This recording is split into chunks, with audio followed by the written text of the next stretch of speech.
आज की कहानी कबीर और रिया के सच्चे प्रेम की कहानी है। शहर की स्काईलाइन देखो तो लगता था जैसे हर ऊंची बिल्डिंग एक ही नाम ले रही हो, कबीर मल्होत्रा। रियल एस्टेट की दुनिया में ऐसा नाम की फैसला कर दे तो जमीन की कीमत पलट जाए। ऑफिस में आता फुल सूट, हाथ में महंगी घड़ी और चेहरे पर वही ठंडा सा कॉन्फिडेंस। जैसे ही ऑफिस में कबीर की एंट्री होती, दरवाजा खुलता तो सब अपने आप चुप हो जाते। कोई कुछ कहे उससे पहले ही माहौल बता देता, यहाँ बॉस आ गए हैं। कबीर बिल्डिंग नहीं बनाता, अपने अहंकार की मंजिलें खड़ी करता है। एक प्रोजेक्ट को लेकर कबीर काफी दिनों से परेशान चल रहा था, जिसका हल अब तक कोई नहीं निकाल पा रहा था। और इस बात पर कबीर पहले ही कई बार अपने स्टाफ मेंबर्स को डांट चुका था। आज उसने अपने रूम में सभी स्टाफ मेंबर्स को फिर से बुलाया और साथ में मैनेजर भी था। कबीर ने टेबल पर फाइल पटकते हुए बोला, हम आपको हर महीने इतनी मोटी सैलरी किस लिए देते हैं? जब इस प्रोजेक्ट को सॉल्व करने की बारी आई तो कोई भी जवाब क्यों नहीं दे पा रहा है? कमरे में सन्नाटा छा गया, किसी की हिम्मत नहीं हुई कुछ कहने की। कबीर की तीखी नजरें सीधे अपने मैनेजर अनिल पर जाकर रुकी, जो खुद भी बुरी तरह परेशान था, क्योंकि कबीर के हर सवाल का सामना उसी को करना पड़ता था। अनिल ने हिम्मत जुटाकर कहा, सर हमने 7 दिन पहले एक नई एम्प्लॉय रखी है, उसी को इस प्रोजेक्ट की जिम्मेदारी दी गई है और उसी ने इसे अपने हाथ में लिया है। कबीर चौंकते हुए बोला, 7 दिन पहले आई लड़की इस प्रोजेक्ट को हैंडल करेगी? क्या मजाक चल रहा है? अनिल ने सिर झुकाते हुए दोनों हाथ सामने बांधकर कहा, सर प्लीज बस 20 मिनट दीजिए, एक बार प्रेजेंटेशन देख लीजिए। कबीर जानता था कि अगर 2 दिन बाद कोलकाता में होने वाली मीटिंग सही से हैंडल नहीं हुई तो नुकसान लाखों का नहीं बल्कि करोड़ों का होगा। इसलिए मजबूरी में उसने हामी भरी और अनिल ने उसी वक्त सबको दोपहर ठीक 2 बजे मीटिंग रूम में इकट्ठा होने को कह दिया। ठीक 2 बजे जब लोग मीटिंग रूम में पहुंच चुके थे और 7 दिन पहले ज्वाइन करने वाली रिया सक्सेना पहले से वहां मौजूद थी। लैपटॉप खुला था और प्रेजेंटेशन पूरी तरह तैयार। जैसे ही कबीर मीटिंग रूम में दाखिल हुआ, सब खड़े हो गए और रिया भी कुर्सी से उठ गई। कबीर अपनी कुर्सी पर बैठा और बिना कुछ बोले सबको एक नजर देखता रहा। अनिल ने कहा, रिया आप अपना प्रोजेक्ट पेश करिए। रिया उठी और वह हल्का सा सर झुकाकर स्लाइड खोलते हुए प्रेजेंटेशन शुरू करने लगी। जैसे जैसे वह बोलती गई, प्रोजेक्ट की हर परत साफ होती चली गई और कबीर चुपचाप देखता रह गया। 7 दिन में इस लड़की ने कितना गहरा काम कर लिया।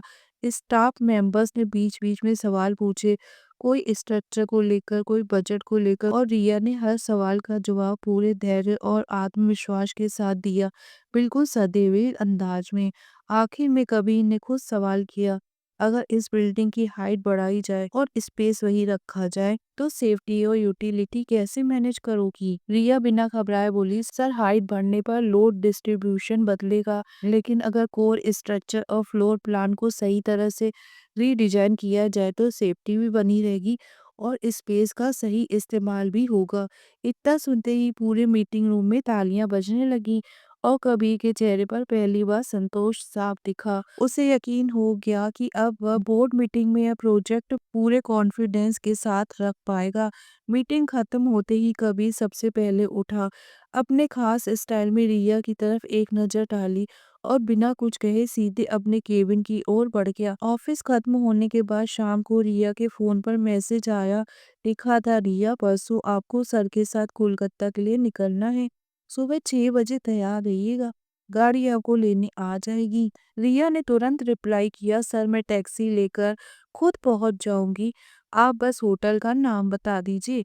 लेकिन थोड़ी देर में अनिल का फोन आया, उसने साफ कहा, नहीं रिया, जो सर का ऑर्डर है वही फॉलो होगा, आपको सर के साथ ही जाना पड़ेगा। रिया समझ गई कि ज्यादा बहस करना ठीक नहीं, यह नौकरी उसे बहुत मुश्किल से मिली थी। परसों सुबह ठीक 6 बजे उसके घर के बाहर एक काली डिफेंडर आकर रुकी और हॉर्न बजने लगा।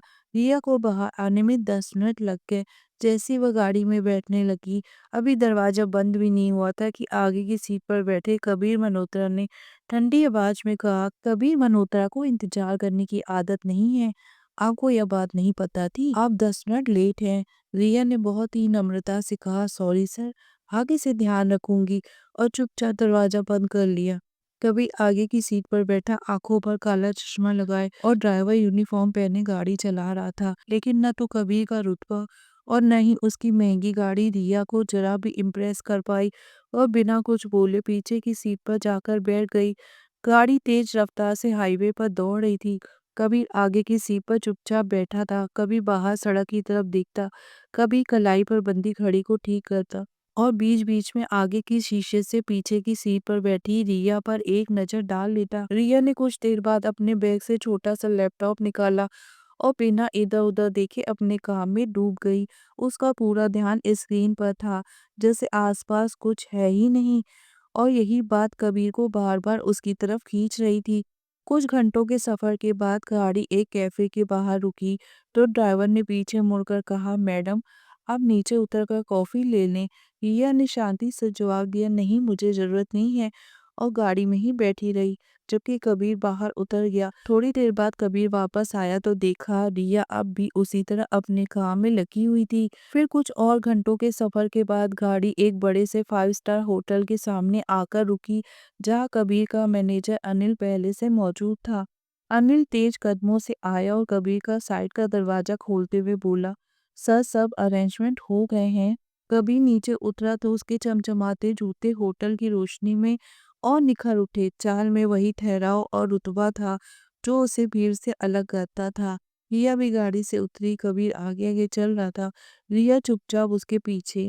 होटल की लॉबी में पहुंचते ही अनिल ने रिया को उसका रूम नंबर बताया और एक होटल स्टाफ उसका छोटा सा बैग लेकर आगे बढ़ गया, जबकि कबीर सीधे अपने कमरे की तरफ चला गया।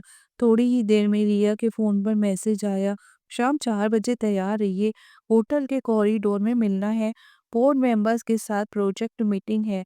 रिया ने बस छोटा सा रिप्लाई किया, "ओके सर" और फोन साइलेंट करके अपने कमरे की तरफ बढ़ गई।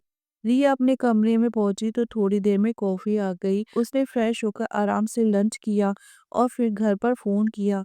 बात खत्म होते ही वह शाम की मीटिंग की तैयारी में लग गई और बहुत सलीके से एक हल्के रंग की साड़ी पहनी, बिल्कुल प्रोफेशनल अंदाज में हाई पोनी बनाई, न्यूड लिपस्टिक लगाई और चेहरे पर बस उतना ही मेकअप रखा जितना जरूरी हो। सादगी के साथ उसकी खूबसूरती और निखर आई थी। शाम 3:45 बजे वह लैपटॉप बैग लेकर होटल के कॉरिडोर में पहुंच गई और वहां रखे सोफे पर बैठकर इंतजार करने लगी। पब्लिक प्लेस में वह ज़्यादा फ़ोन इस्तेमाल नहीं करती थी, बस शांत होकर सामने देखती रही। ठीक 4 बजे कबीर और उसका मैनेजर वहाँ पहुँचे। कबीर का लुक हमेशा की तरह परफेक्ट था, लेकिन जैसे ही उसकी नज़र रिया पर पड़ी, एक पल के लिए वह वहीं पर ठहर गई। साड़ी में रिया इतनी सलीकेदार और प्रोफेशनल लग रही थी कि कबीर को बिजनेस मीटिंग के लिए उसका यह भारतीय अंदाज बहुत पसंद आया। कुछ कहे बिना सब लोग बाहर निकले और सीधे उस जगह की तरफ रवाना हो गए जहां मीटिंग होनी थी। कोलकाता के फाइनेंशियल जोन में स्थित एक premium business convention centre. Meeting hall बहुत बड़ा था और वहां देश के कई शहरों से आए बड़े बड़े लोग मौजूद थे।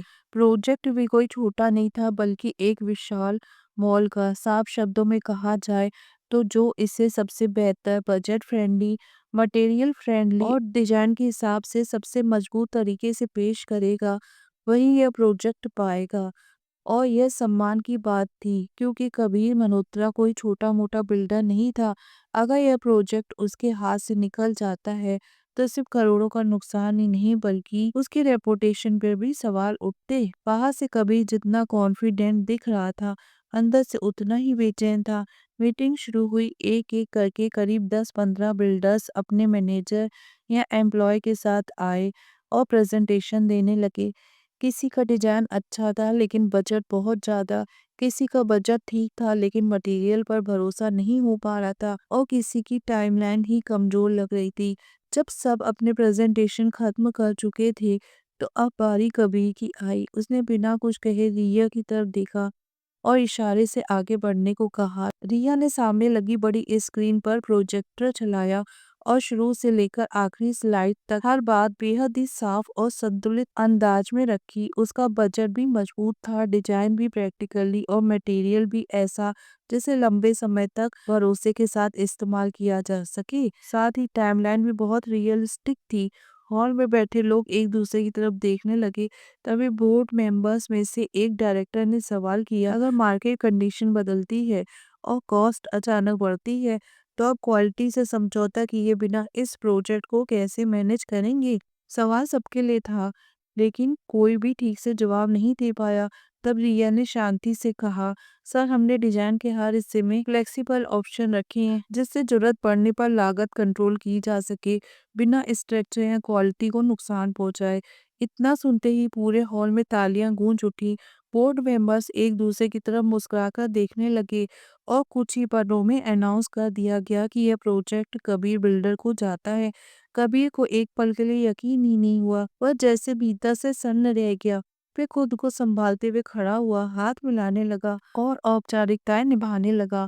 कुछ ही देर में मीटिंग हॉल खाली होने लगा। सब लोग बाहर निकलने लगे। तभी मैनेजर ने रिया से हाथ मिलाते हुए मुस्कुरा कर कहा, रिया तुमने आज कमाल की प्रेजेंटेशन दी है, वेल डन। रिया ने हल्की सी मुस्कान के साथ थैंक यू कहा और यह बात जब कबीर के कानों तक पहुंची तो उसके मन में भी एक अजीब सी संतुष्टि उतर आई। उसे एहसास हुआ कि रिया ने आज सिर्फ उसका सम्मान ही नहीं बचाया, बल्कि उसे करोड़ों के नुकसान से भी बचा लिया था।